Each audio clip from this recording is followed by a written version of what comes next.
Fenter. First tonight at 10, an update to a story we first brought you at 5:30. Search and rescue have found the vehicle for a skier reported missing earlier today.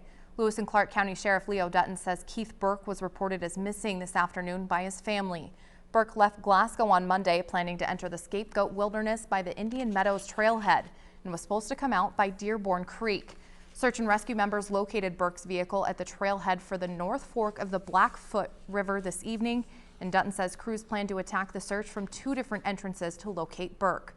He says the ground support will start searching tomorrow morning and air assets will be used as long as visibility allows. A man skiing at Big Sky Resort was injured after officials say he struck a base area building Friday afternoon. Resort officials say ski patrol and a physician immediately responded to the area of the Summit Hotel near the base of the ski run called Tippy's Tumble for a fallen skier who had allegedly struck a base area building. Details are limited because there were no witnesses present at the time of the accident. Patrol and the Big Sky Fire Department treated the man until air medics arrived and flew him to St. Vincent in Billings. The victim is suffering from a possible head injury. His condition is currently unknown. One man is recovering from non-life-threatening injuries after crashing on his motorcycle. Great Falls police responded to the incident just before 1 after a vehicle hit a motorcycle carrying 2 people. Officers say the driver of the motorcycle was taken to Benefice with non-critical injuries. No other injuries have been reported. Eastbound traffic was reduced to 1 lane, causing congestion, but was cleared up after the accident. Officers say there will be a citation issued to the driver of the motorcycle who turned in front of oncoming traffic and caused the accident. Say goodbye to the sunshine. Snow showers are moving in. Claire, how long will the winter weather last? Well, Jen, it's not going to be lasting for a very long time, but it will be heading our way tonight. Here's a look at our live Doppler system. We are seeing that band of snow is already starting to move in. Here's a look at the past few hours. We've seen some rain, some snow starting to move in through Wolf Creek, and a gust will continue to move through north central Montana. But look at these temperatures. They're still fairly warm out there. They really have dropped quite a bit the past few hours to around freezing, but they will continue to cool tonight, and those showers will continue to fall. Jen, I'll let you know how much we can expect coming up in my complete forecast. Back to you. All right, thanks, Claire. Tens of thousands of people will gather in Washington, D.C. tomorrow for the biggest climate rally in U.S. history, but they'll also be gathering in Montana. This is where we start tonight's Montana Minute. Flathead Valley communities are joining the National Climate Rally with the main gathering in downtown Whitefish. Community volunteers say climate change is a national issue that hits close to home. Whitefish residents have expressed concerns about the amount of open water in Whitefish Lake over the last few winter seasons, believing it is to be a direct result of the climate change. Activists say it's time to take action to protect Montana while we can. 2 men sat in traffic offering free tea to the public, hoping to raise awareness about public space. The Missoula Institute for Sustainable Transportation, or MIST, is a citizen-based nonprofit organization looking to create a downtown square for the public. MIST members say their goal is to see a town square strictly for pedestrians. They say a town square would not only create a more vibrant city, but it would also be good for business. 26 vendors from around Montana and northern Wyoming attended a producers fair representing everything from produce to organic health and beauty products. Last year, Good Earth Market purchased more than $600,000 worth of product from 132 vendors. The fair gives people a chance to meet those making the product, giving residents a first-hand look at the diversity of local providers. This year's Lincoln-Reagan Dinner hosted Congressman Steve Daines as their headline speaker. Our own Simone D'Alba attended the event and joins us now live. Simone? Thanks, Jen. Republicans from all over the area gathered to talk about issues important to their party. Representative Daines talked about many national issues like fiscal responsibility, Second Amendment rights, and the importance of energy independence.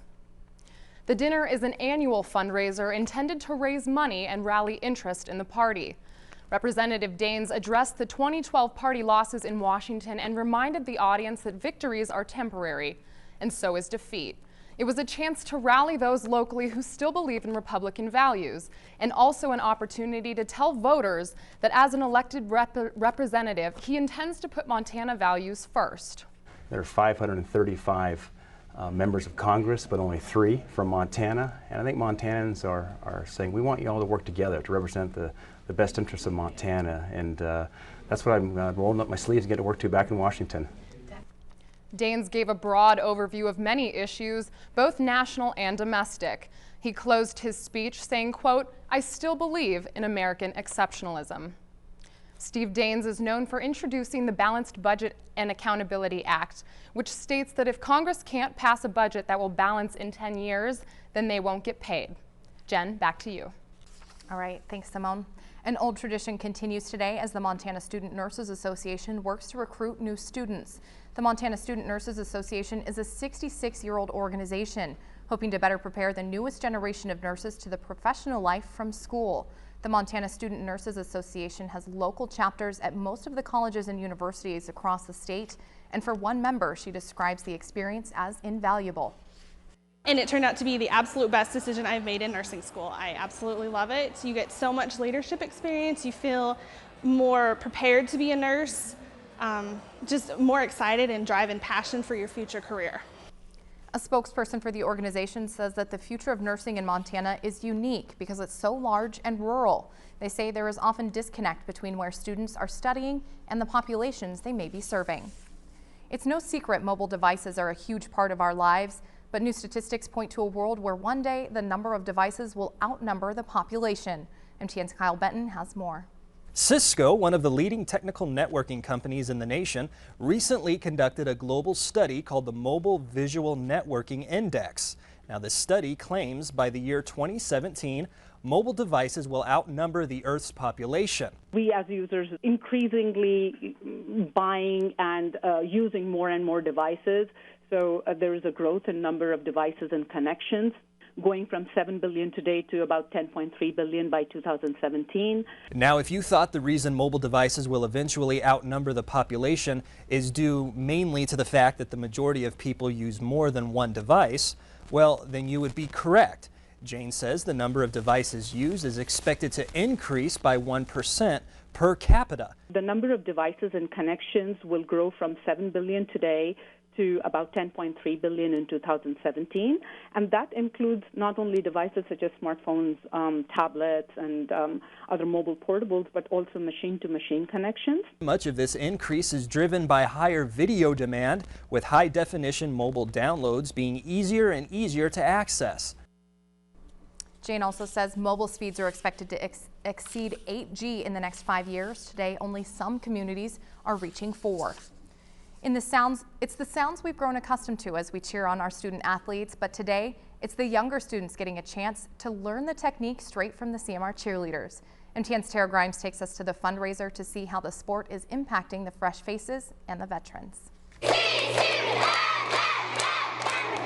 Haley Harris says she was born to cheer. I just love it. It's my passion. Her training coincidentally began right here at the CMR Cheerleaders Annual Kids Camp. I remember just being scared because when I first started out, I was really kind of shy. And it was super scary because you're like, there's a lot of people in front of me. But then you look at the cheerleader in front of you and you're like, okay, I can do this. Now, 13 years later and the captain of the CM Russell High School cheer team, Harris is banding together with their fellow teammates, spreading that spirit and confidence on to about 170 kids ages 4 to 12. Many turning out to be a reflection of Harris's younger self. It's about singing songs and doing things. Yeah, we do this. Usually we go pill, banana, pill, banana. That's what we usually do. And after a hard day's work, it all comes down to when the girls step on this gym floor to perform during the halftime show of the high school girls basketball game. What I love about the cheer camp is just the moment when you get on the floor at the halftime game and all the little girls are sitting there like, oh, help me, and you're able to do the cheer and they're following you and then they just light up like they know it, and I'm like, I gotta teach them that. And all that tough work of teaching is also proven worth it through the hopes and dreams of the little girls. I wanna be